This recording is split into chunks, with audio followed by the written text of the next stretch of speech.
It's all a joke, a mind game, and you're the one being played. People think the Myers-Briggs is this sophisticated psychological tool, a window into the soul. They proudly declare their four-letter code like it's a sacred mantra, a key to their entire existence. I'm an int J, they'll say. I'm a mastermind, a strategic genius. They're so convinced that these arbitrary letters define their reality, but it's just a horoscope for people who are too good for horoscopes.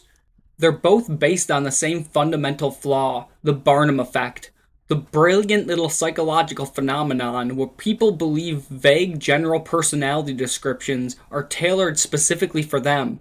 A horoscope would say, "You're a Libra, you seek balance and harmony." Now, the Myers-Briggs will tell you, "You're an int J, you're a caring idealist with a deep sense of purpose."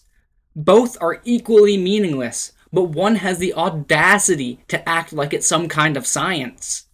Oh, but the Myers-Briggs is a whole different level of psychological deceit. It pretends to be a system loosely based on Carl Jung's theories, which sounds impressive, but it took his nuanced concepts and jammed them into a rigid binary box. Are you an extrovert or an introvert? Sometimes people can be both. Personality isn't a switch, it's a complex dynamic spectrum of human behavior, but the Myers-Briggs forces you to pick a side, a false dichotomy that simplifies a beautiful mess into 16 little tiny cages. A person can get a different result on the test a few weeks apart. And this is where the real psychological damage is done. People read their horoscope, and if it says they'll have a good day, they subconsciously seek out reasons to validate that prediction.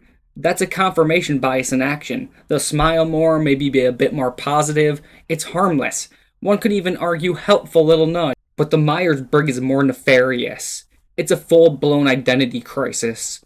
You're told you're a thinker, so you start to suppress your emotions to act more logical, because that's what your label dictates. You're a perceiver, so you avoid making plans, because that's just how I am. You're not exploring yourself, you're stereotyping yourself into a box that's designed to sell books and corporate training sessions. The system becomes a self-fulfilling prophecy, a psychological feedback loop that constrains your growth instead of encouraging it.